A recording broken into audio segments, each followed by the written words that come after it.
They thought he was just the night cleaner. They laughed when he questioned the engine diagnostics. Some even pulled out their phones to record the humiliation. But what they didn't know was that this quiet single father once designed aircraft for the world's most exclusive clients, and the billionaire mocking him had just made the biggest mistake of her career. This isn't just a story about jets and egos. It's about dignity, redemption, and how one man's silence carried more weight than a fortune ever could. If stories like this move you, tales of courage, humility, and the belief that good people still rise when it matters most, we invite you to subscribe to our channel. We tell real stories with heart, stories that remind us what truly defines greatness. Now, take a deep breath, because what happens next will leave you speechless. Before we jump back in, tell us where you're tuning in from. And if this story touches you, make sure you're subscribed, because tomorrow, I've saved something extra special for you. The hangar at Skybridge Aviation gleamed like polished silver under the early morning Sunday. Rows of private jets sat silent and majestic, each worth more than most people would earn in 10 lifetimes. The air smelled of jet fuel, leather, and money, the kind of place where billionaires arrived in convoys and departed in clouds.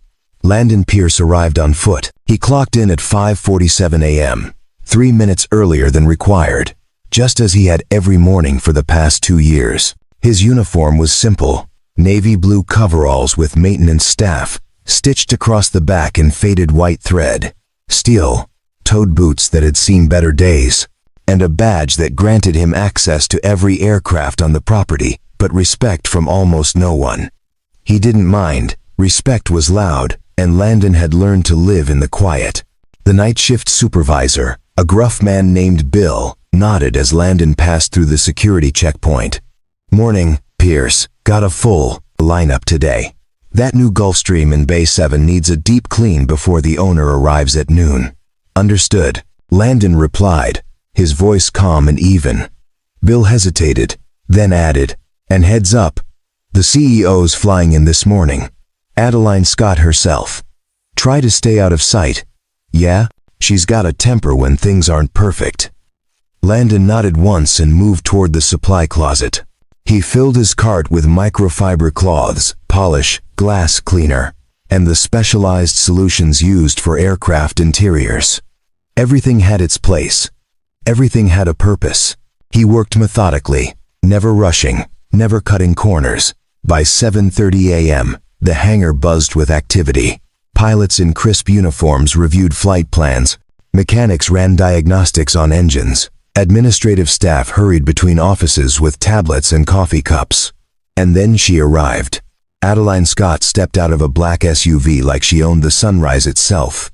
Mid-40s, platinum blonde hair pulled into a flawless bun, designer sunglasses perched on her nose, and a tailored white suit that probably cost more than Landon's annual salary. She moved with the kind of confidence that came not from effort, but from never having been told no. Behind her trailed an entourage, a personal assistant clutching a tablet, a publicist on the phone, and a photographer snapping candid shots for her social media empire. Adeline Scott wasn't just a CEO, she was a brand.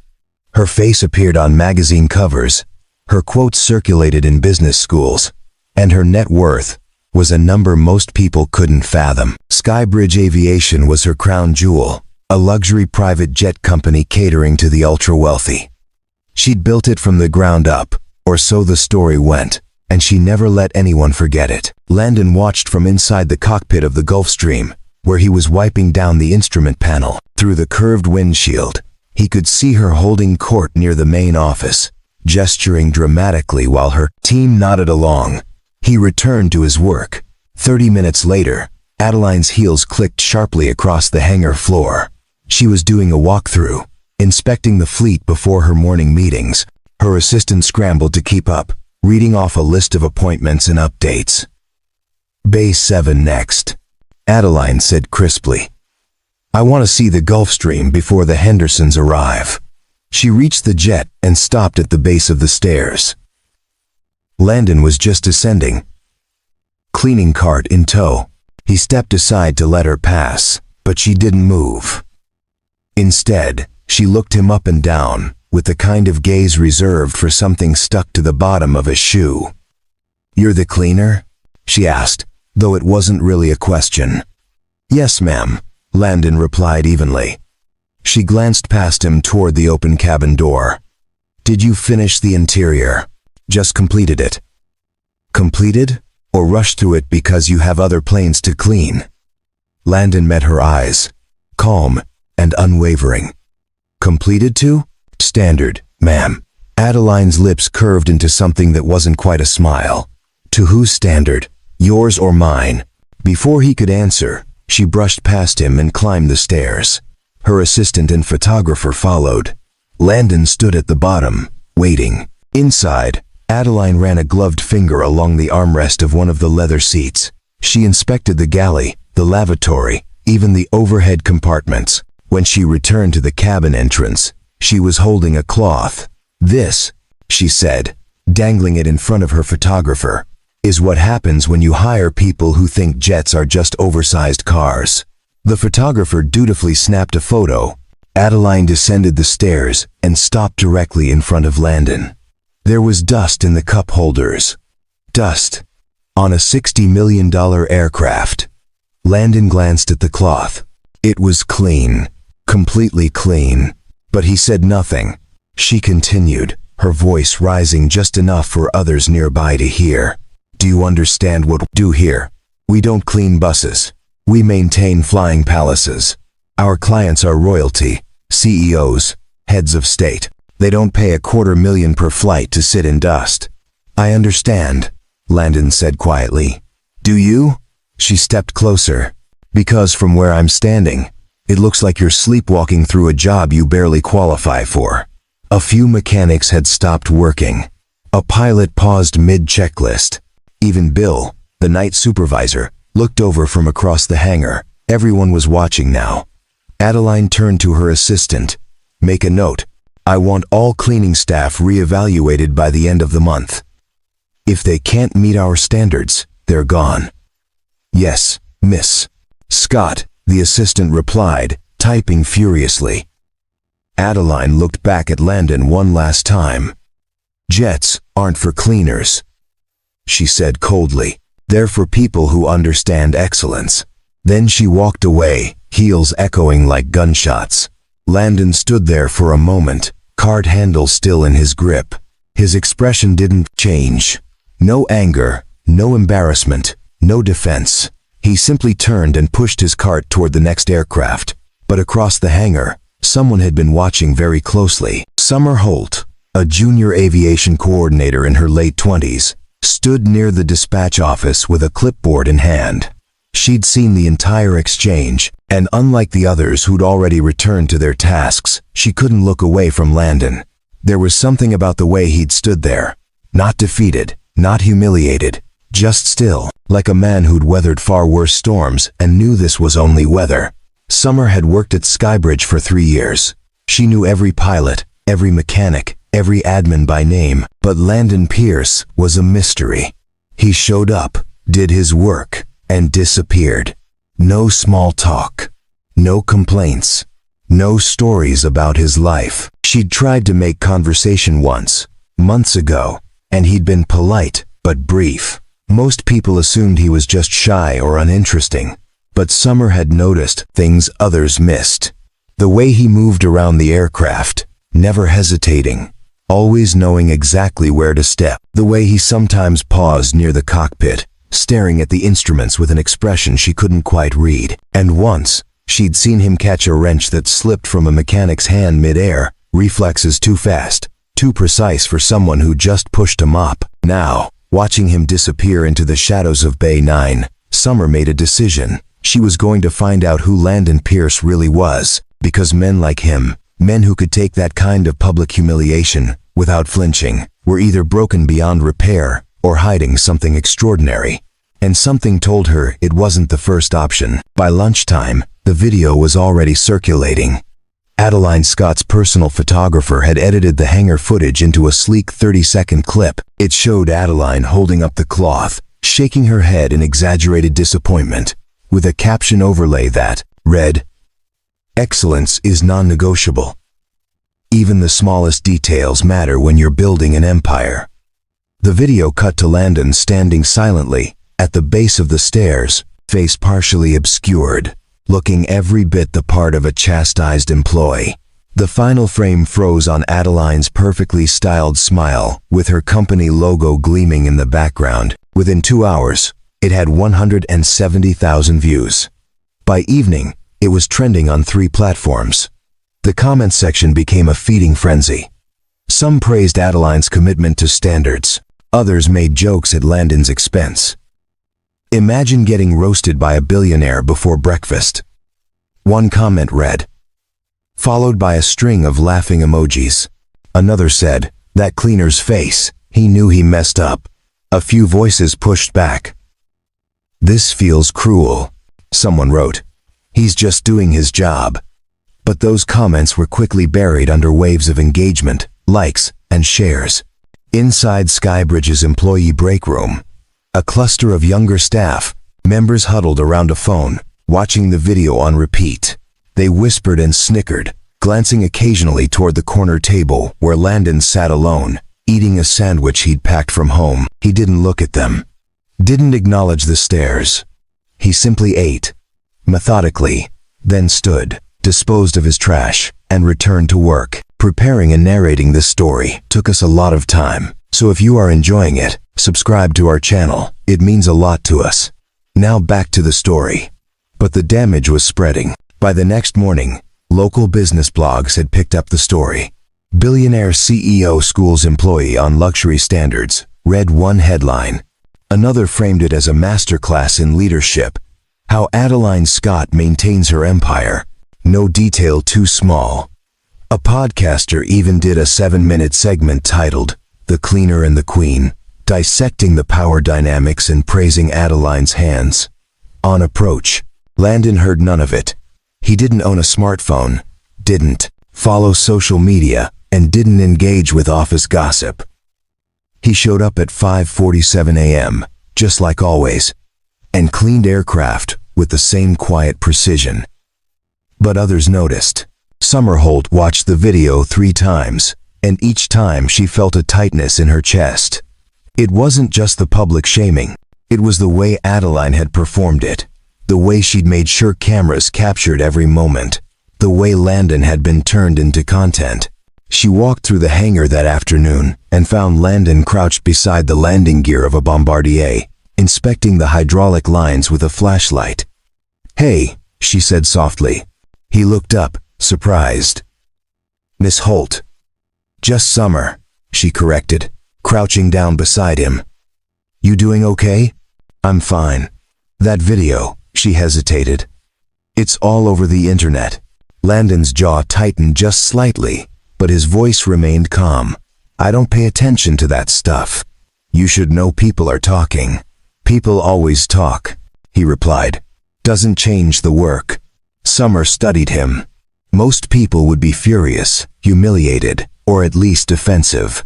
But Landon just looked tired, the kind of tired that came from carrying weight no one else could see. "She had no right to do that to you," Summer said. Landon set down the flashlight and finally met her eyes. "She owns the company. She has every right not to humiliate you publicly." He smiled faintly, but there was no humor in it. "I've been humiliated by worse." The words hung in the air, heavy and unspoken. Summer wanted to ask what he meant, but something stopped her. Instead, she asked, "How long have you worked here?" 2 years, give or take."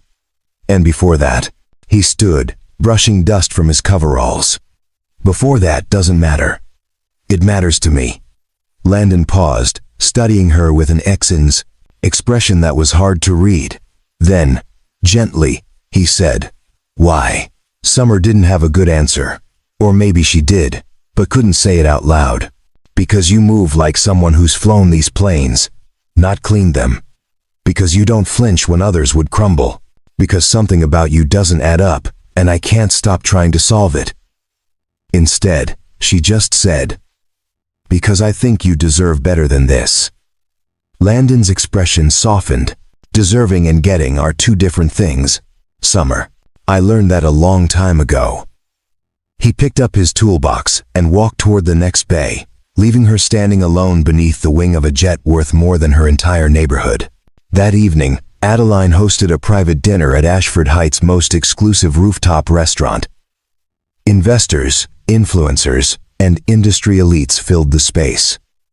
Champagne flowed. Deals were made. And at the center of it all, Adeline held court, effortlessly charming and ruthlessly sharp. At one point, someone brought up the viral video. "I saw your clip," a venture capitalist said with a grin. "Tough love, huh?" Adeline laughed lightly. Standards aren't optional. If you let one thing slide, everything falls apart. Still, another guest chimed in. The guy looked pretty defeated. "Then maybe he'll work harder," Adeline replied smoothly, raising her glass. "Or find a job more suited to his skill set." The table chuckled. The conversation moved on. And somewhere across the city, in a small apartment with peeling paint and second-hand furniture, Landon Pierce read a bedtime story to his 10-year-old son, tucked him in, and sat alone in the dark, staring at a photograph he kept hidden in a drawer. It was a picture of him standing in front of a sleek aircraft, younger, sharper, wearing a suit and holding a blueprint. Behind him, a banner read, "Pierce Aeronautics, innovating the future of private aviation." He closed the drawer and whispered into the silence, "Not yet. But soon, the world would remember his name. And this time, it wouldn't be as the cleaner." Summer Holt couldn't let it go. 3 days had passed since the video went viral. And while the internet had already moved on to the next scandal, Summer remained fixated on the mystery of Landon Pierce. She'd tried searching his name online, but found nothing. No social media profiles. No LinkedIn. No digital footprint whatsoever. In an age where everyone existed somewhere online, his absence felt intentional. She sat in the dispatch office during her lunch break, pretending to review flight schedules while actually combing through Skybridge's employee database. Landon's file was bare bones. Hired 2 years ago, background check cleared, emergency contact listed as Isaac Pierce, son, and a single reference from a previous employer, labeled only as verified privately. No employment history, no certifications, nothing. Looking for something, Summer jumped.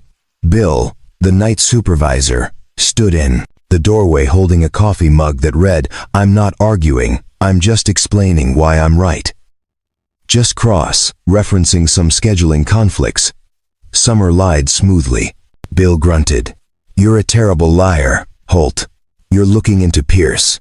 She closed the laptop. "Is that a problem?" "Depends on why." "I'm curious." Bill stepped inside and closed the door behind him. He sat down heavily in the chair across from her. "Curiosity is how people get hurt." "What do you mean?" He sighed, staring into his coffee like it held answers. "I've been working nights here for 12 years. I've seen a lot of people come and go.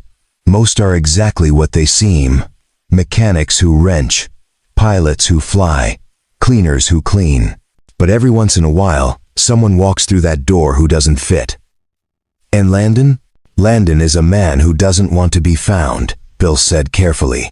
"And in my experience, men like that have reasons. Good reasons or bad reasons." Bill met her eyes.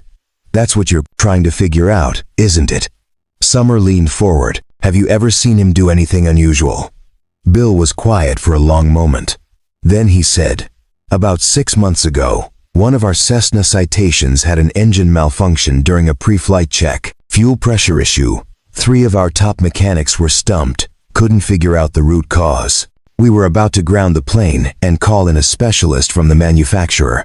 And Landon was cleaning the cockpit.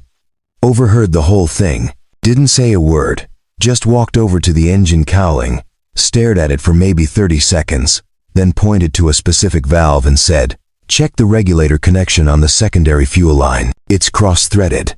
Summer's eyes widened. "Was he right?" Bill nodded. "Not only was he right, But he identified a problem that would have taken the specialists hours to find, saved the company 50 grand in emergency repairs, and prevented a potential in-flight failure. What did the mechanics say? They were too shocked to say much. Asked him how he knew. He just shrugged and said he'd seen similar issues before. Bill paused. But here's the thing, Summer. The way he looked at that engine, that wasn't a cleaner who'd seen similar issues. That was someone who'd designed the damn thing. A chill ran down Summer's spine. Did you report it? Tell management? I mentioned it to the operations director. He brushed it off. Said Pierce probably got lucky, or overheard it somewhere. Bill leaned back. But I've been around aircraft my whole life. Luck doesn't sound like that. Knowledge does. Summer's mind raced. There's something else, isn't there? Bill hesitated, then pulled out his phone. He scrolled through his photos and turned the screen toward her. It showed Landon in the far corner of the hangar late at night, long after his shift had ended. He was crouched beside a partially disassembled turbine engine, tools spread around him, studying the components with intense focus. I came in early one morning, around 4 a.m., Bill explained. Found him like this. Asked what he was doing. He said one of the mechanics had been struggling with a turbine rebuild, and he was just checking to see if he could help. And, by the time the mechanic arrived at 6 a.m., the engine was fully rebuilt. Perfect. Not a bolt out of place. Bill pocketed his phone. That kind of work takes years of training, certifications, expertise. It's not something a cleaner picks up from watching YouTube videos. Summer sat back, processing everything. So why is he here? Why is someone with that kind of knowledge scrubbing toilets and polishing windows? That, Bill said, standing up, is the question you should be asking him, not me. After Bill left, Summer sat alone in the office, staring at the closed employee file on her screen. Every instinct told her to dig deeper, to push harder. But another part of her, the part that had watched Landon stand silently while being publicly humiliated, wondered if some doors were closed for a reason. That evening, she found herself walking through the hangar after most of the staff had left. The space felt different at night, quieter, almost sacred. The jets sat like sleeping giants, their polished surfaces reflecting the overhead lights. She heard a sound from Bay 4, a soft metallic clink. She walked toward it and found Landon, sitting on a workbench, a small notebook open in his lap.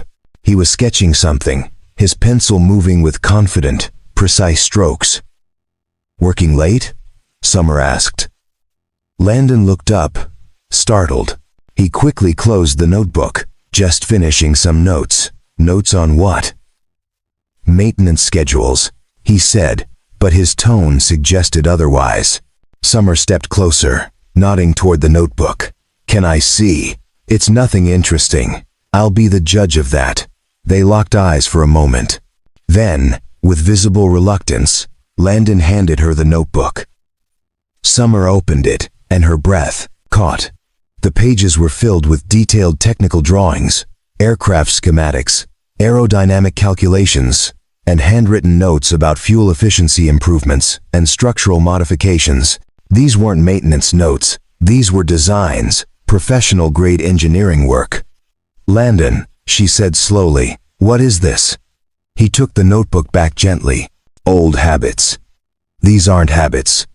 This is expertise. He stood up, tucking the notebook into his bag. It's late. Summer, you should head home. Not until you tell me the truth. The truth about what? About who you really are. She pressed. Because you're not just a cleaner. You're not even just a mechanic. You're someone who understands these aircraft on a level most people in this building never will. Landon's expression shifted, something flickering behind his eyes. Grief. Maybe. Or fear. What I was doesn't matter anymore. It matters to me. Why? He asked, his voice barely above a whisper.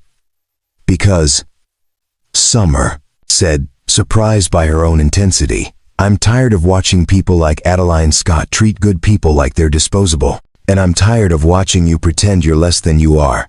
Landon was silent for a long time. When he finally spoke, his voice was heavy with the weight of years. "I had a life before this. A career. A company. A family." He paused. "And I lost all of it." "How?" He looked away. "Because I chose wrong. I chose ambition over presence, success over moments. And by the time I realized what I'd lost, it was too late to get it back." Summer's heart ached. "So you walked away?" "I didn't walk," Landon said quietly. "I crawled, and when I finally stood up again, I decided the man I used to be wasn't worth going back to." "But you're still here. Still around these plains." He smiled sadly. "Because even though I walked away from who I was, I couldn't walk away from what I loved." He gestured toward the jets. "These machines, they don't care about your mistakes. They don't judge. They just fly, if you treat them right." Summer didn't know what to say. She wanted to tell him he deserved better, that hiding wasn't healing, that the world needed people like him. But she could see in his eyes that he'd heard all of that before, probably from people he'd loved and lost. Instead, she simply said, "Thank you for trusting me." Landon nodded. "Just don't make me regret it." As Summer walked toward the exit, she glanced back one last time. Landon had reopened his notebook and was sketching again, lost in a world where wings and physics made sense, and the past didn't hurt quite so much. She made a decision then. Whatever Landon was running from, whatever he'd lost, she was going to help him find his way back. Not to who he was, but to who he could still become. And it started with making sure Adeline Scott never humiliated him again. The next morning, Summer arrived at Skybridge an hour early.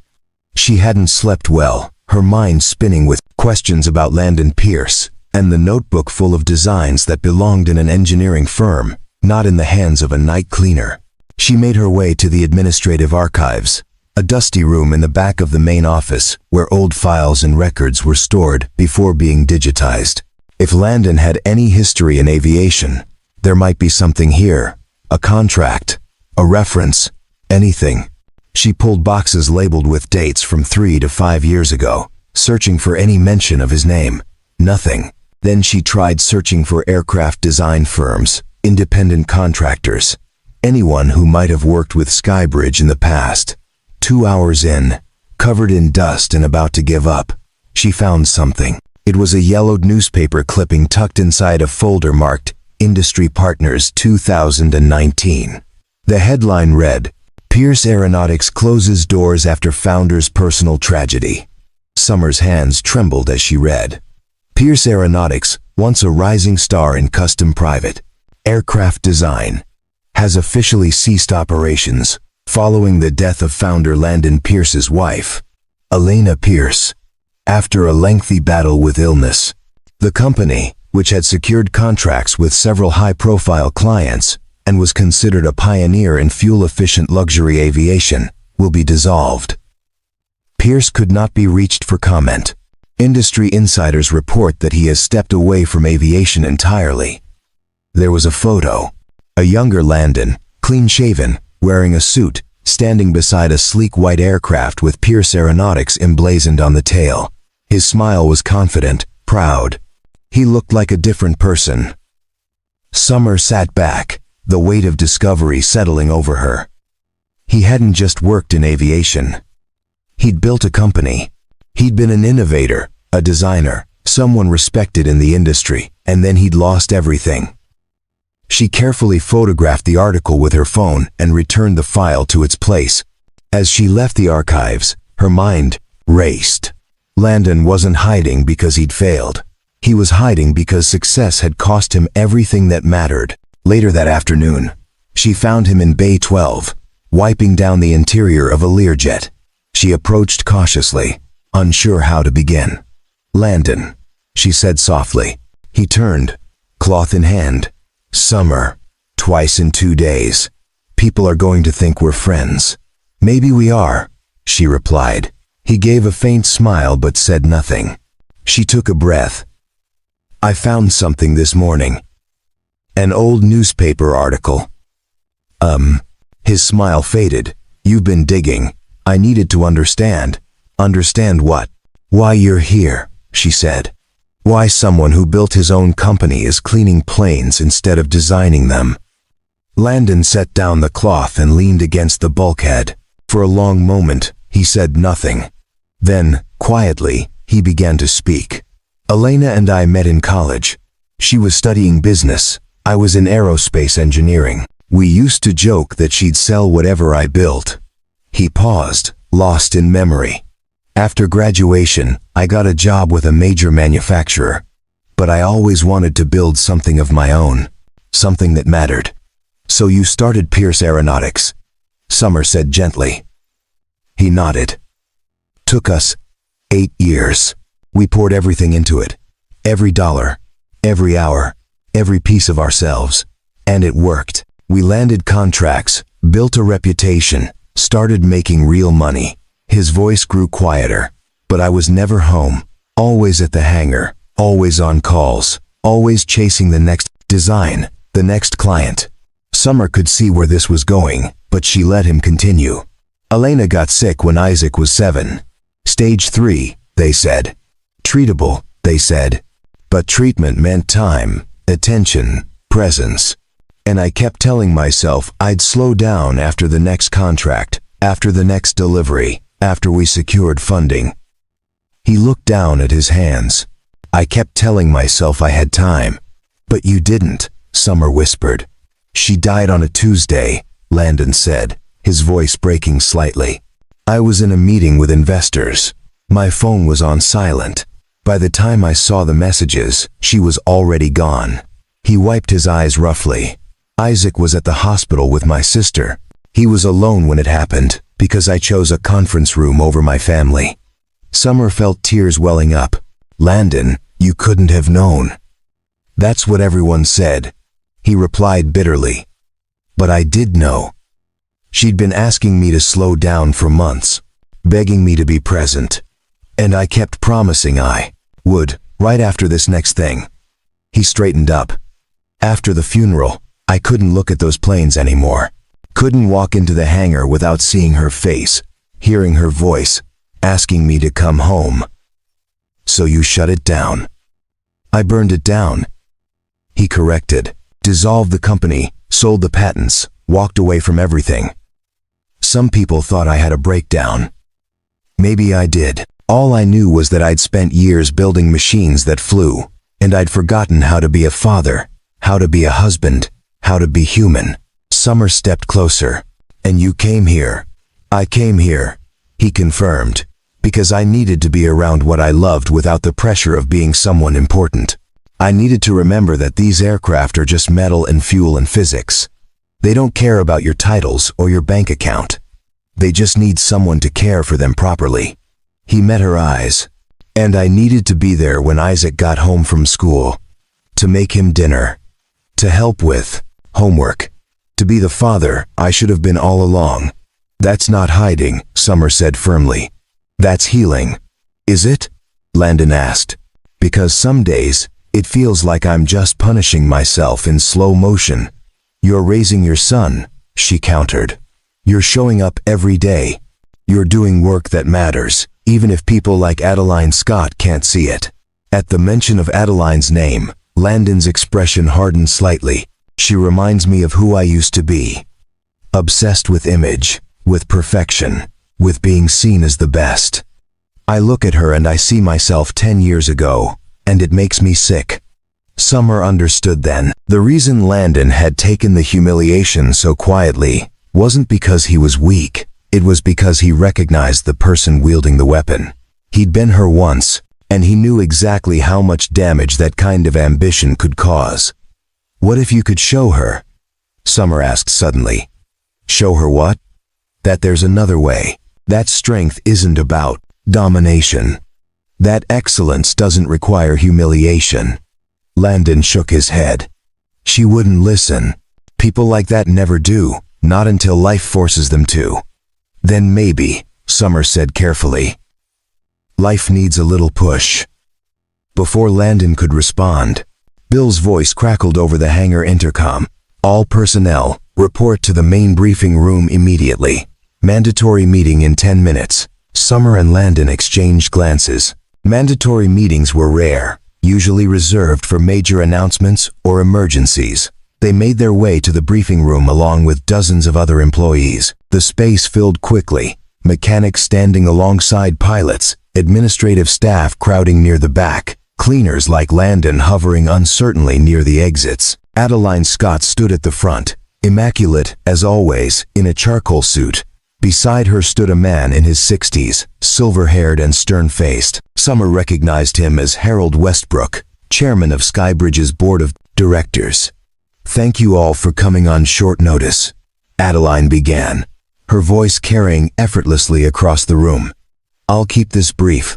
As you know, Skybridge has been selected to compete for the Meridian contract, the single largest private aviation deal in the industry's history." Murmurs rippled through the crowd. The Meridian contract was legendary, a 10-year agreement to provide exclusive aircraft and services to a coalition of international corporations. The company that won would dominate the luxury aviation market for the next decade. "The final presentation is in 2 weeks," Adeline continued. "We'll be competing against Vanguard Air and Celestial Jets.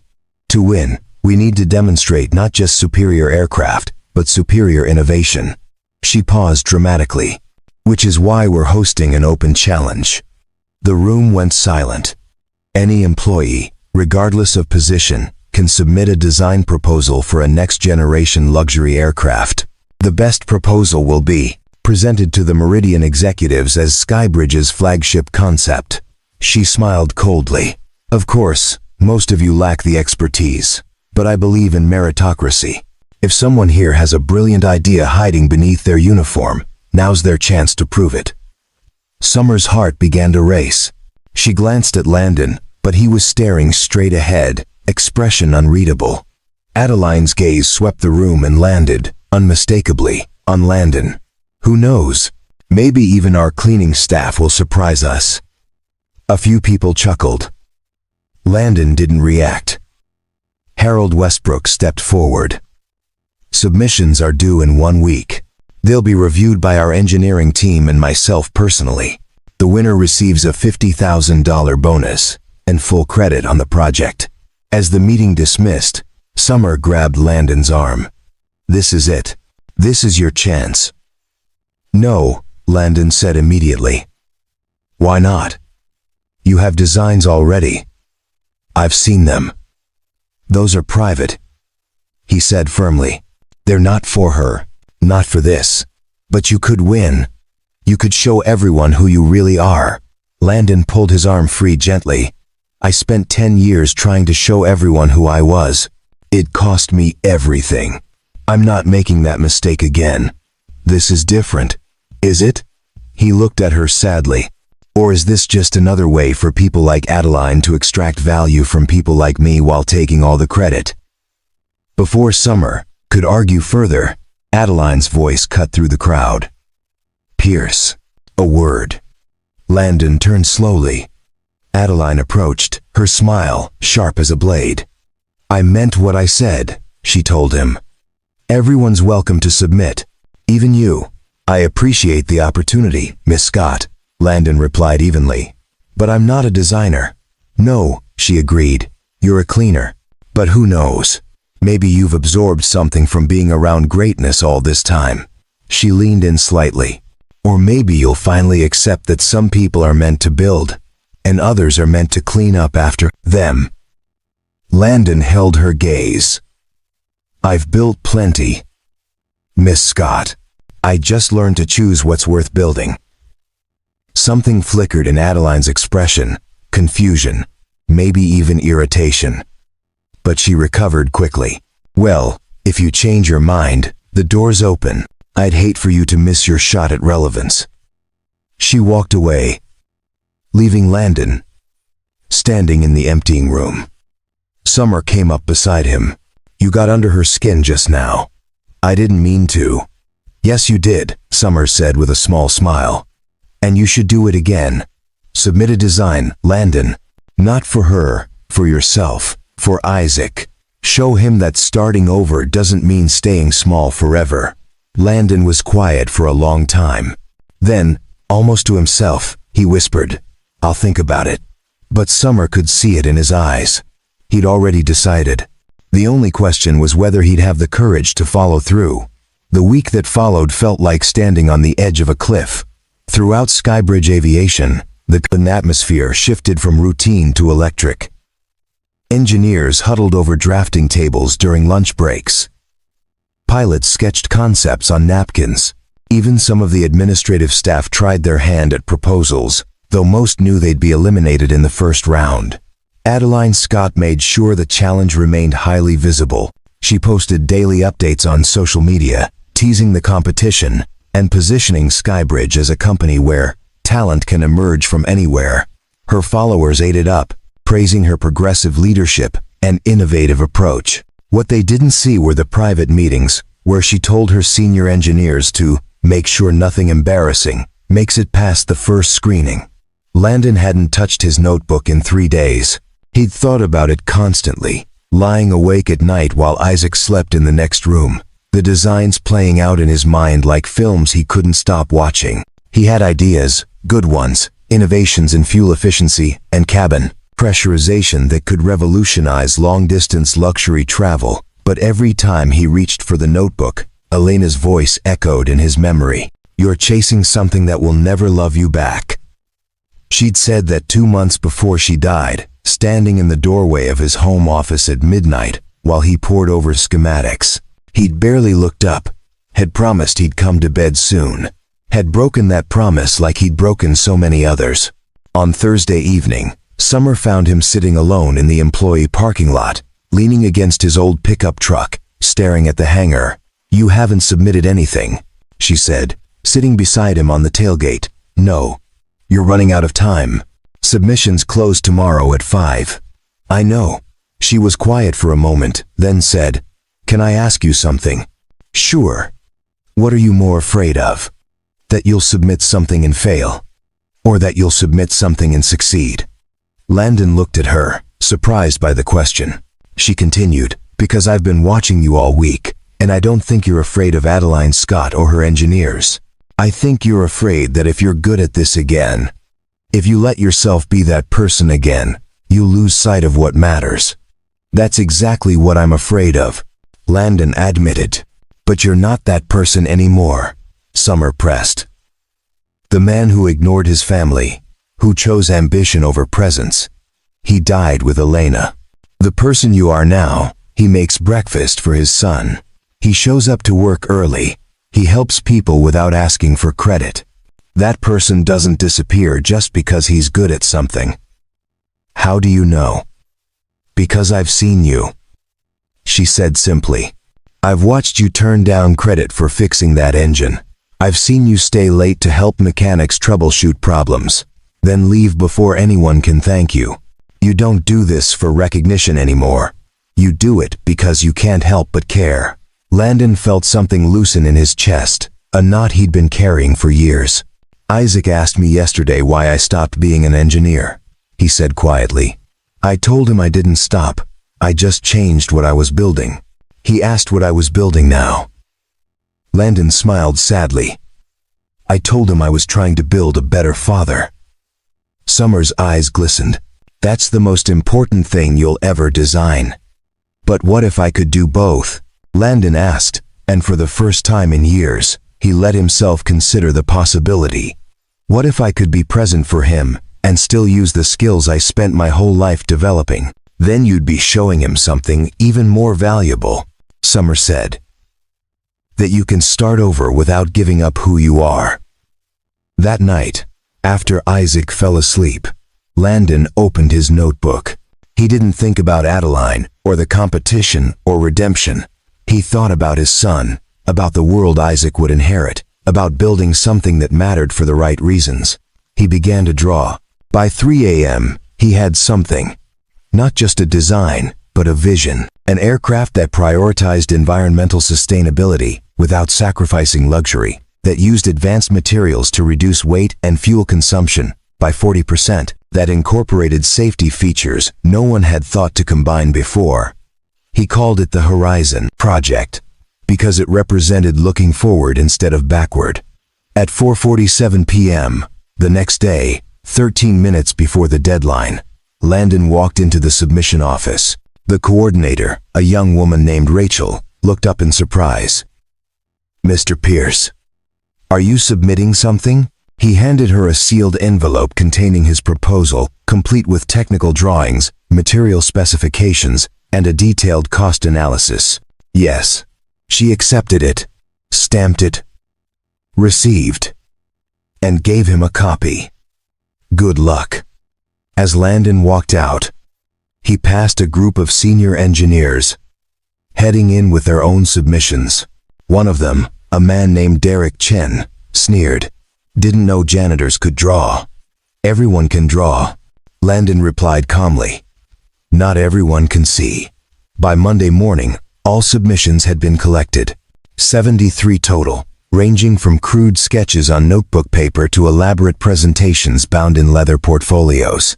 The senior engineering team, along with Harold Westbrook and Adeline Scott, gathered in the conference room to review them. They worked quickly, eliminating the obviously unqualified within the first hour. Adeline made a show of giving each one fair consideration, but most were dismissed with barely a glance. "This one's from accounting," someone joked, holding up a drawing that looked like it had been done by a 6-year-old. "It's called the Sky Banana." Laughter filled the room. They narrowed it down to 12 finalists by lunch, then to 5 by mid-afternoon. All were from experienced engineers or designers. All were competent but predictable. Variations on existing themes with minor improvements. Adeline was reviewing the 5th finalist when Harold picked up a submission that had been set aside in the questionable pile. "Wait," he said, studying the cover page. "Who's Landon Pierce?" One of the engineers spoke up. "That's the night cleaner, the one from your viral video, Adeline." The room went silent. Adeline's expression hardened. "And someone let him submit?" "You said anyone could," Harold replied mildly. "Let's at least look at it." "It's a waste of time," Adeline said dismissively. He probably copied something from the internet. But Harold was already opening the envelope, and as he began reading, his expression changed. He studied the technical drawings carefully, flipping through pages, his frown deepening with concentration. "This is remarkable," he said finally. "What is?" Adeline asked impatiently. "This design." Harold spread the drawings across the table. "It's not just innovative, it's revolutionary. Look at this fuel efficiency model, these structural integrity calculations, this approach to cabin pressurization." He looked up. "This is expert-level work." One of the senior engineers leaned over. "He's right. These aren't amateur sketches. This is professional, grade aerospace engineering. The math alone would take weeks to compile." Adeline snatched the papers, scanning them with growing disbelief. The design was flawless, elegant in its simplicity yet sophisticated in execution. It addressed problems she didn't even know needed solving. "This can't be real," she said. "He must have stolen it from somewhere." "Where?" Harold challenged. "I've been in this industry 40 years. I've never seen anything like this. It's completely original." Then he had help. Someone drew this for him. "Does it matter?" Harold set down the proposal. "You announced an open competition. You said talent could come from anywhere. Well, here it is, from the last place you expected." Adeline's jaw clenched. "We're not seriously considering this." "I am," Harold said firmly. "In fact, I'm recommending we move this to the final round. Along with Chen's propulsion redesign and Martinez's aerodynamic model, we'll present all 3 to the board tomorrow morning." "That's not happening," Adeline said coldly. "I won't let this company be represented by a cleaner-playing engineer." "Then you're not the leader I thought you were," Harold replied, his voice quiet but steel, hard. You're just another executive afraid of being outshone by someone you underestimated." The words landed like a slap. Adeline stood abruptly, chair scraping against the floor. "Fine. Present it. But when this blows up in our faces, when he can't answer basic questions about his own design, don't say I didn't warn you." She left the room, heels clicking sharply down the hallway. Harold looked at the remaining engineers. "Get Pearson here tomorrow morning, 9 sharp, and someone make sure Adeline doesn't try to sabotage this before it starts." Outside in the hangar, Landon was emptying a trash bin when Summer ran up to him, breathless. "They picked yours," she gasped. "Your design made the final 3. Landon froze. "What?" "Harold Westbrook himself advocated for it. You're presenting to the board tomorrow morning." The trash bag slipped from Landon's hand. For the first time in years, he felt something he'd almost forgotten. Hope mixed with terror. "I can't," he said. "I can't stand in front of those people." "Yes, you can," Summer insisted. "Because this time you're not doing it for glory or contracts or proving anything. You're doing it because your design could actually change things, and because your son deserves to see his father stand up." Landon closed his eyes, breathing deeply. Then he opened them and met Summer's gaze. "Will you be there? Front row," she promised. Across the facility, in her private office, Adeline Scott stared at Landon's proposal spread across her desk. She'd read it 3 times now, and each time it became clearer. This wasn't just good. It was the kind of work that launched careers, the kind of innovation that defined companies. And it had come from a man she'd publicly humiliated, a man she'd dismissed as irrelevant. For the first time in years, Adeline Scott felt something unfamiliar. Doubt, not in her abilities, but in her judgment. She'd built an empire on reading people, on identifying talent and weakness. How had she missed this? She picked up her phone and made a call. "I need a full background check on Landon Pierce. Everything. I want to know who he was before he worked here. If he was going to challenge her, she needed to know what she was really up against." Tomorrow morning would reveal the truth for both of them. The boardroom at Skybridge Aviation had never felt smaller. 12 executives sat around the massive oak table, their faces a mixture of curiosity and skepticism. At the head sat Harold Westbrook, reading glasses perched on his nose, Landon's proposal open before him.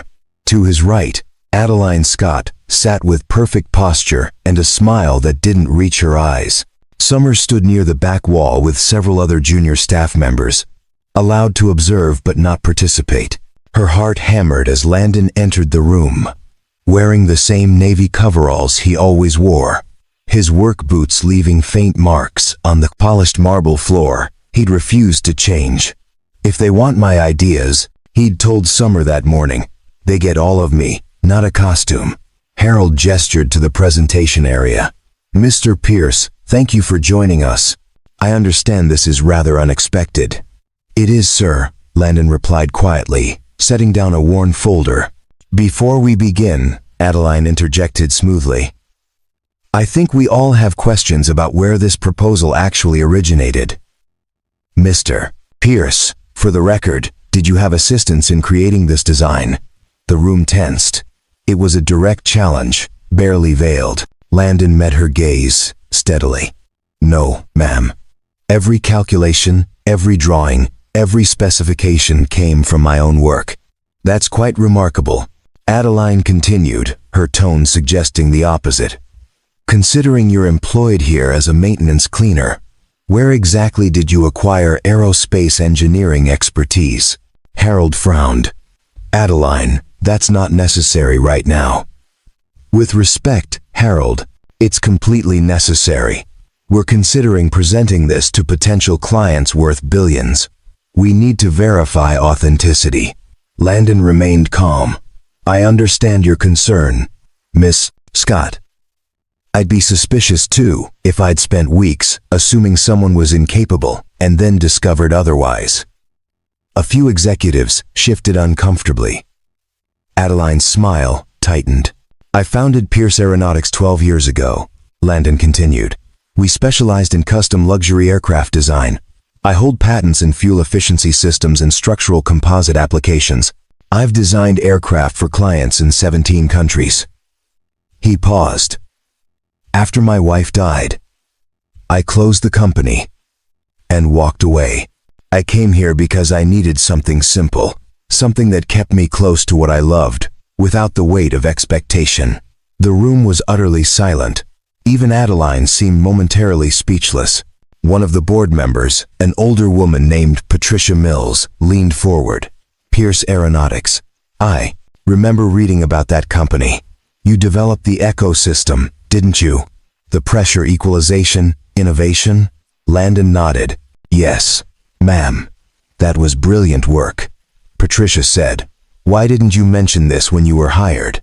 Because I wasn't looking to be an engineer anymore. I was looking to be a father. The simple honesty of the statement hung in the air. Harold cleared his throat. Well then, Mr. Pierce, please walk us through your proposal. Landon opened his folder and began. His voice was quiet but confident, his explanations clear and thorough. He described the Horizon project not as someone trying to impress, but as someone sharing something he genuinely cared about. The core innovation, he explained, using a marker to sketch on the whiteboard, is the integration of 3 existing technologies in a way no one has attempted. By combining lightweight graphene composites with an adaptive wing design and a hybrid propulsion system, we can reduce fuel consumption by 42% while actually improving speed and range. That's theoretically impossible, one of the engineers interrupted. You can't increase efficiency and performance simultaneously without massive cost increases. You can, if you rethink the fundamental structure, Landon replied. He drew a cross-section of the wing. Traditional designs treat the wing as a static component, but if we incorporate responsive materials that adjust camber based on real-time airflow data, the wing optimizes itself continuously. Less drag, more lift, better efficiency. The computational power required for that would be enormous, another engineer argued. Not if you distribute the processing across multiple independent nodes instead of using a centralized system. Each wing section monitors and adjusts itself. The computational load becomes manageable. The questions came faster, more technical, more challenging. Landon answered each one without hesitation, without notes, drawing diagrams and equations from memory. It was clear to everyone in the room that they weren't watching a cleaner pretend to be an engineer. They were watching a master at work. Adeline sat frozen, her earlier confidence crumbling. She'd expected him to stumble, to reveal himself as a fraud, or at minimum someone in over his head. Instead, he was outperforming her senior engineering team. Patricia Mills asked the final question. Mr. Pierce, what's the estimated development cost for a full prototype? Depending on supplier negotiations and testing requirements, between 12 and 15 million.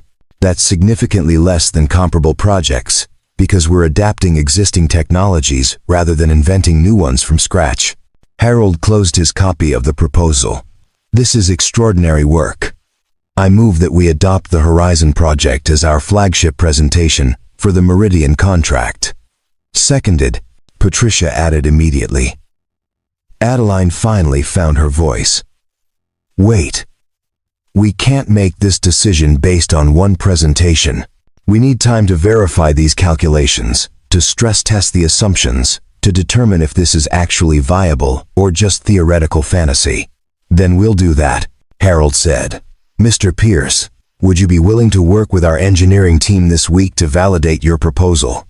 Before Landon could answer, Adeline stood. Absolutely not.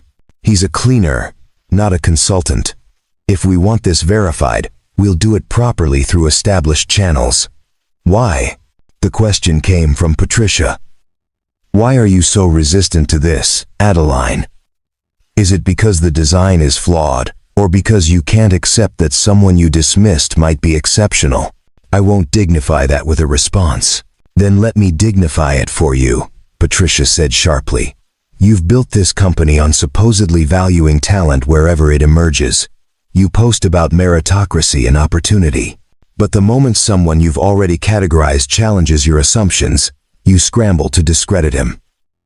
She turned to Landon. Mr. Pierce, I apologize on behalf of this organization for how you've been treated. That's not necessary, Landon said quietly. Yes, it is, Patricia insisted. Excellence deserves recognition, regardless of the uniform it wears. Harold made a note. Motion passes. Pierce, you'll coordinate with our engineering director, starting tomorrow. Adeline, you'll facilitate that cooperation. Adeline's face had gone pale. Harold, I need to speak with you privately. Later, this meeting is adjourned. As the executives filed out, several stopped to shake Landon's hand or ask additional questions. Summer made her way to the front, fighting back tears of pride and relief. You were amazing, she whispered. Landon exhaled shakily. I thought I was going to pass out halfway through. You didn't show it. He smiled faintly. Old habit. Never let them see you doubt. Across the room, Adeline gathered her materials with sharp, angry movements. She glanced toward Landon once, her expression unreadable, then left without a word. In the hallway, Harold caught up with her. You handled that poorly. I handled it realistically, Adeline shot back. You just handed our flagship project to someone who's been cleaning toilets for 2 years. Do you have any idea how that makes us look? It makes us look like a company that recognizes talent, Harold replied. Something you used to be good at before you started believing your own press releases. That's unfair. Is it? When was the last time you actually listened to someone below your level? When was the last time you considered that you might be wrong about someone? Adeline had no answer. Harold continued, his voice softer now. You've accomplished incredible things, Adeline. But somewhere along the way, you started measuring people by their positions instead of their capabilities. That's not leadership, that's hierarchy worship. He walked away, leaving Adeline standing alone in the corridor. That evening, news of the board meeting spread through Skybridge like wildfire. Engineers who dismissed Landon days earlier now sought him out with questions.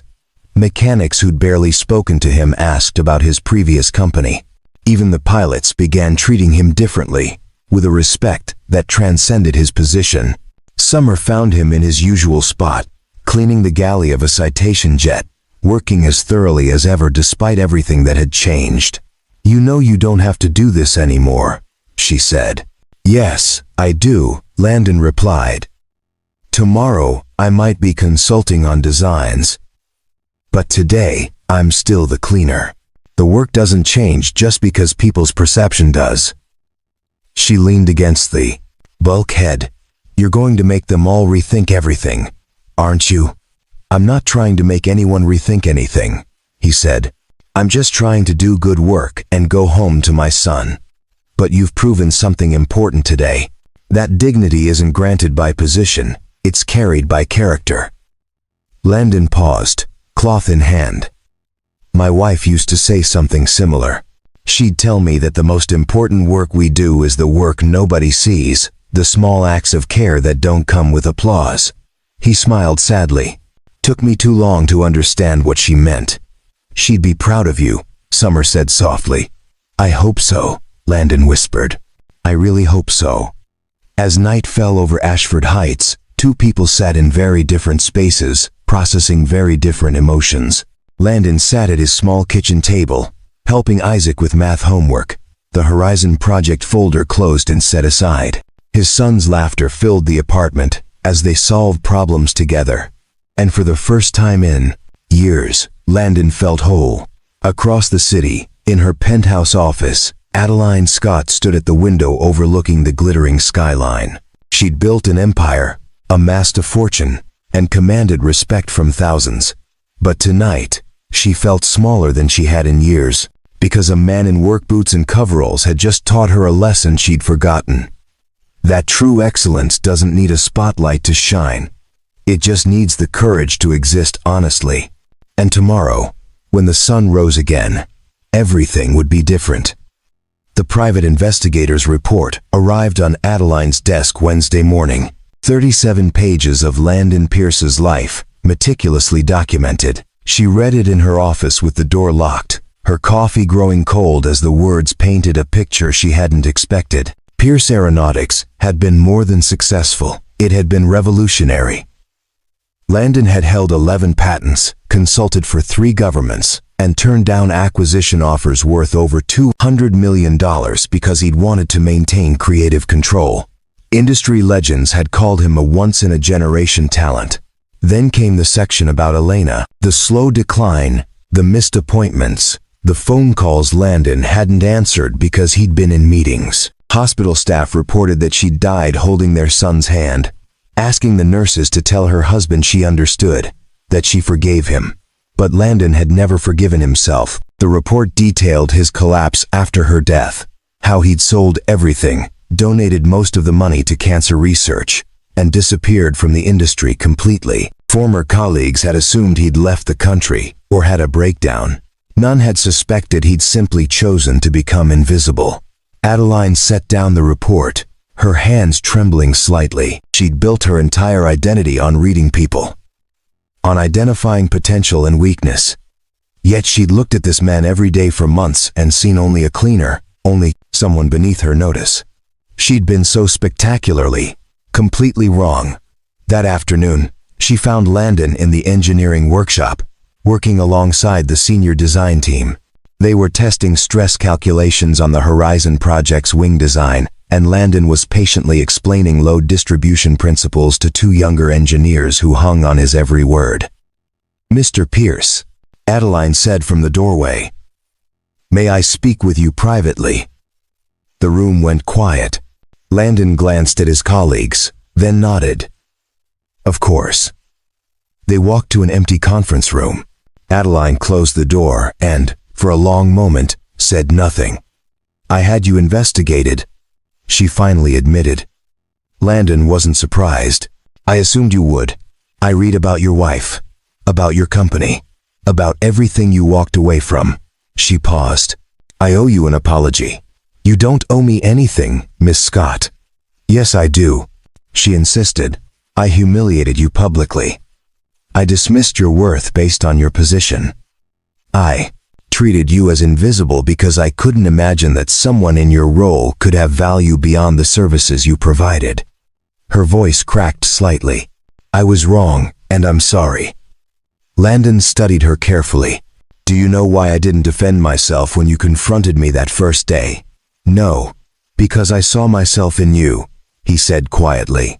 "The obsession with perfection, the need to be seen as the best, the belief that success equals worth. I lived that way for 15 years, and it cost me everything that actually mattered." Adeline felt tears threatening. "How did you let it go?" "I didn't let it go," Landon replied. "It was ripped away from me, and in the aftermath, I had a choice: become bitter about what I'd lost, or grateful for what remained." He gestured toward the workshop. "I chose gratitude. For my son, for simple work, for second chances I didn't deserve." "I don't know how to be that person," Adeline whispered. "You start by asking yourself what you're building toward," Landon said. "Are you building an empire so people remember your name? Or are you building something that matters after you're gone?" The question hung between them like a bridge waiting to be crossed. News of Landon's presentation spread beyond Skybridge within days. Industry blogs picked up the story with headlines like, "From Cleaner to Chief Designer," and "Hidden Genius Emerges at Luxury Aviation Firm." The narrative was irresistible, a Cinderella story for the corporate age. But inside Skybridge, something more profound was happening. The morning after Landon's revelation, Bill, the night supervisor, stopped by the workshop. "I need you to know something," he told Landon. "I've worked here 12 years, and nobody ever asked my opinion on anything technical. Yesterday, an engineer asked me what I thought about hydraulic routing, because I've been watching these systems longer than most of them have been alive." Similar stories emerged throughout the week. Administrative staff, who'd been treated as furniture, suddenly found themselves included in meetings, Junior mechanics were asked for input on designs. The rigid hierarchy that had defined Skybridge began to soften as people realized competence existed at every level. Summer watched the transformation with quiet amazement. In the cafeteria, she saw pilots, sitting with maintenance crews, actually listening. In the hallways, executives greeted custodial staff by name. It wasn't dramatic, but it was real. "You've changed the culture here," she told Landon during a coffee break. "I haven't done anything," he protested. "You existed authentically," she replied. "Sometimes that's enough." The most striking change was in Adeline. She began arriving earlier, staying later, not to work more but to observe more. She attended morning maintenance briefings, asked questions instead of issuing directives, and actually listened to the answers. One morning, she found Landon teaching a small group of junior engineers. She stood in the back, watching him break down complex aerodynamic principles, using only a whiteboard and patience. After the session, she approached him. "You're a natural teacher." "Elena used to say the same thing," Landon replied. "She thought I should have been a professor instead of a designer." "Would you consider it?" "Teaching here formally?" Landon hesitated. "What are you asking?" "I'm asking if you'd accept a position as Director of Innovation. You'd split time between design work and mentoring our engineering teams." She paused. "No pressure, no expectations beyond sharing what you know." "I need to think about it," Landon said carefully. That evening, he discussed it with Isaac over dinner. "So they want you to be a boss?" his son asked. "Something like that. Would you have to work late like before?" The question pierced Landon's heart. "I don't know, buddy. That's why I'm not sure I should do it." Isaac was quiet for a moment, pushing peas around his plate. Then he said, "Mom used to tell me that you were really good at building things. She said you could make anything fly if you tried hard enough." "She said that?" Isaac nodded. "She also said the hardest thing about loving you was watching you forget to love yourself." He looked up, his young face serious beyond his years. "Maybe this time you could build things and still be home for dinner." Landon felt tears building. "When did you get so wise?" "I had a really good mom," Isaac replied simply, "and a dad who's trying really hard." The Meridian presentation was scheduled for Friday morning. Harold Westbrook assembled the team in the main conference room Thursday evening for final preparations. The Horizon project had been refined, validated, and polished into something extraordinary. "Tomorrow determines the next decade of this company," Harold told the assembled group. "Landon, you'll be presenting the technical specifications. Adeline, you'll handle the business case. Questions?" Landon raised his hand. "Actually, sir, I need to discuss something with you privately." They moved to Harold's office. Landon closed the door and took a breath. "I can't accept the director position," he said. Harold frowned. "May I ask why?" "The board approved it unanimously. The compensation package is exceptional." "It's not about money," Landon replied. "It's about knowing myself well enough to understand what I can handle."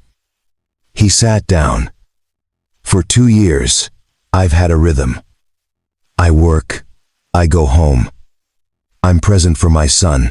It's simple, sustainable, and it's healing. Taking this position would pull me back toward the life that destroyed me before." "But you're different now," Harold argued gently. "Am I? Or am I just one high-pressure deadline away from becoming who I used to be?" Landon shook his head. "I've learned that some doors should stay closed, not because what's behind them isn't valuable, but because opening them costs more than I'm willing to pay." Harold leaned back. "So, what do you want?" "I want to consult," Landon said. "Part-time, project-based. I'll help with designs, mentor your engineers, contribute where I can. But I won't carry a title that comes with expectations I can't meet, without sacrificing what matters most. That's a lot to walk away from." "I'm not walking away," Landon corrected. "I'm walking toward something better, toward balance, presence, peace, toward being the father Isaac deserves and the man Elena hoped I'd become. Harold studied him for a long moment, then extended his hand. Then that's what we'll do. Part-time consultant, your terms, your schedule. Deal? Landon shook his hand, relief flooding through him. Deal. The next morning, the Meridian executives arrived in a convoy of black cars. The presentation lasted 90 minutes. Landon explained the technical innovations with quiet confidence. Adeline presented the business model with uncharacteristic humility, even crediting Landon publicly for the design's brilliance. When they finished, the lead Meridian executive stood. "This is the most innovative proposal we've seen. You have our contract." The Skybridge team erupted in celebration. Harold embraced Adeline. Engineers high-fived. Someone popped champagne. Landon slipped out quietly. Summer found him outside, sitting on a bench near the hangar, watching clouds drift past. "You're missing the party," she said. "I was never good at parties." She sat beside him. "You just secured the biggest contract in company history." "We secured it," he corrected. "And tomorrow, I'll still be cleaning aircraft. Just maybe with better conversation during breaks." Summer smiled, then asked, "Did you turn down the director position?" "How did you know?" "Because I know you," she said simply. "And I know you've learned the difference between success and fulfillment." They sat in comfortable silence, watching planes take off in the distance. 3 months later, Skybridge Aviation looked different, not in structure or layout, but in spirit. The Meridian contract was underway, the Horizon project moving from concept to prototype. But more importantly, the company had learned to value people over positions. Landon worked 3 days a week as a consultant, spending mornings with engineers and afternoons cleaning aircraft. He was present for Isaac's school events, coached his soccer team, and had dinner with his son every single night. Summer had been promoted to senior aviation coordinator. She and Landon had grown closer, their relationship deepening from friendship into something neither rushed to define.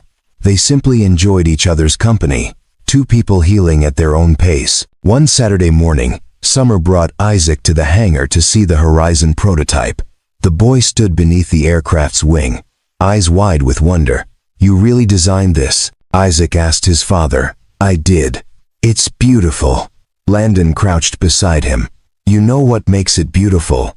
Not the metal or the engines, but the reason behind it. I built this thinking about the world you'll inherit, about making things better for your generation." Isaac hugged him tightly. "I'm proud of you, Dad." Those 4 words meant more than any contract, any title, any amount of money. Across the hangar, Adeline watched the scene. She'd changed too, becoming less focused on image and more interested in impact. She'd started a mentorship program at Skybridge, created pathways for staff to advance regardless of their starting position, and donated substantial funds to causes Elena Pierce had cared about. She approached Landon as Isaac ran off to explore with Summer. "Thank you," Adeline said. "For what?" "For teaching me that strength doesn't require cruelty, that excellence doesn't demand perfection from others, and that the most powerful thing a leader can do is admit they were wrong." Landon smiled. "You taught yourself." I just held up a mirror. As Adeline walked away, Landon felt Summer's hand slip into his. They stood together, watching the prototype gleam in the afternoon Sunday. "You know what I've learned?" Summer said softly. "That the quietest people in the room are often the ones who've already fought the battles everyone else is still preparing for." "And what have those quiet people learned?" Landon asked. She leaned her head on his shoulder. "That peace isn't the absence of struggle, it's the presence of purpose." High above, a private jet traced white lines across blue sky. Inside Skybridge Aviation, mechanics worked alongside engineers, cleaners contributed ideas that changed designs, and a man who'd once lost everything had found something far more valuable. A life measured not by achievement, but by presence, not by acclaim, but by love. Landon Pierce would never make headlines again. His name would appear in patents and design credits, but always quietly, always humbly. And that was exactly how he wanted it, because some victories aren't won with noise and spectacle. Some victories are won in the small moments, the daily choices, the quiet decision to be present for what truly matters. And as the sun set over Ashford Heights, casting golden light across the hangar, 3 people, a father, his son, and a woman who'd learned to see beyond surfaces, walked toward a future built not on what they'd lost, but on what they'd chosen to become. The jets would fly. The contracts would come. The world would keep spinning. But here, in this moment, they had everything that mattered. Each other, purpose, and the peaceful knowledge that dignity was never granted by position. It was carried in the heart of anyone brave enough to choose authenticity over applause. 18 months later, the aviation magazine lay open on the coffee table, its glossy cover featuring a sleek white aircraft against a sunset sky. The headline read, "The Horizon Project: How One Design Changed Luxury Aviation Forever." Landon barely glanced at it anymore. The first few weeks after publication, journalists had called constantly, requesting interviews and profiles. He declined them all, referring everyone to Skybridge's media team. His part in the story was done. What mattered now was what came after. He stood in the kitchen of a new apartment, larger than the last, with windows that let in morning light and a second bedroom Isaac had decorated himself. The walls were covered with drawings of aircraft, half of them designed by his son's imagination. The other, half careful recreations of his father's work. Summer emerged from the bedroom, pulling her hair into a ponytail. They'd been together officially for 8 months now, taking things slowly, building something solid. She'd met Alina's parents, had earned Isaac's trust, and never once tried to replace what had been lost. She simply added something new. "Big day," she said, kissing Landon's cheek. "Every day with him is big." Landon replied, glancing toward Isaac's room, where his now 11-year-old son was getting ready for school. At Skybridge Aviation, the morning briefing included voices from every department. Mechanics sat beside engineers, administrative staff contributed ideas freely, and the cleaning crew, now called the Facilities Excellence Team, had a rotating representative at leadership meetings. Adeline Scott still ran the company, but differently now. She'd started a foundation in Elena Pierce's name, funding scholarships for single parents pursuing careers in aviation and engineering. She'd also instituted a policy. Every executive spent 1 week annually working a frontline position, not as a publicity stunt, but as a reminder. The Horizon Project aircraft had entered production, with 6 completed and 20 more on order. Environmental groups praised its sustainability.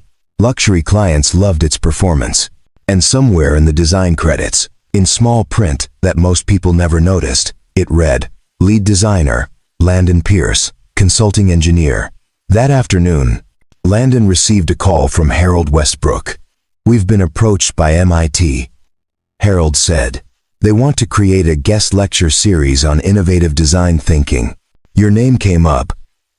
"Not interested," Landon replied, as he always did. "Figured you'd say that. But here's the thing. They specifically want someone who can teach students that success isn't just about brilliance. It's about wisdom, balance, knowing when to push and when to step back." Landon was quiet for a moment. "How many lectures?" "4 per semester. Your choice of schedule. They'll work around your life, not the other way around." "Let me talk to Isaac." That evening, father and son sat on their small balcony, watching the sky turn purple and orange.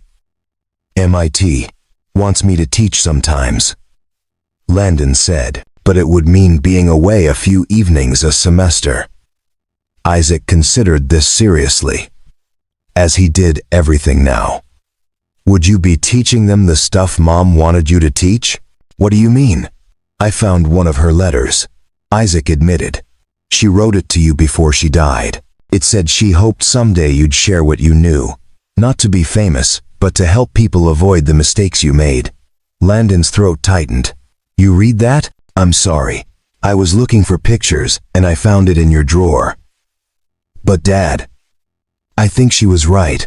I think teaching people to be good at their jobs, and good at life, that's important." When did you get so wise? Isaac grinned. I have a really good teacher. 6 months later, Landon stood before a lecture hall of engineering students at MIT. He didn't wear a suit. He wore his work coveralls, the Skybridge logo, still visible on the chest. My name is Landon Pierce, he began. And for the past 3 years, my primary job has been cleaning aircraft. Before that, I ran a company. Before that, I was someone who thought success meant being the smartest person in the room. He paused. Today, I'm going to teach you something more valuable than any engineering principle. How to build a life that doesn't require rebuilding later. In the back row, Summer sat with Isaac, watching. The boy leaned over and whispered, "Is Dad famous now?" "No," Summer whispered back. "He's something better. He's whole." Outside, the first snow of winter began to fall. Somewhere, private jets crossed continents, carrying people toward destinations unknown. And in a small apartment in Ashford Heights, a photograph sat on a mantel. Elena, Landon, and baby Isaac, frozen in a moment before everything changed. Beneath it, a new photo had been added. Landon, Isaac, and Summer, laughing on a beach, building something new from the pieces of what remained. The past couldn't be changed, but the future was still being designed, one present moment at a time. And this time, Landon Pierce knew exactly which blueprints mattered most. Not the ones that made machines fly, but the ones that kept hearts grounded in what truly matters: love, presence, and the quiet courage to choose peace over applause. Always. Up next, you've got 2 more standout stories right on your screen. If this one hit the mark, you won't want to pass these up. Just click and check them out. And don't forget to subscribe and turn on the notification bell so you don't miss any upload from us.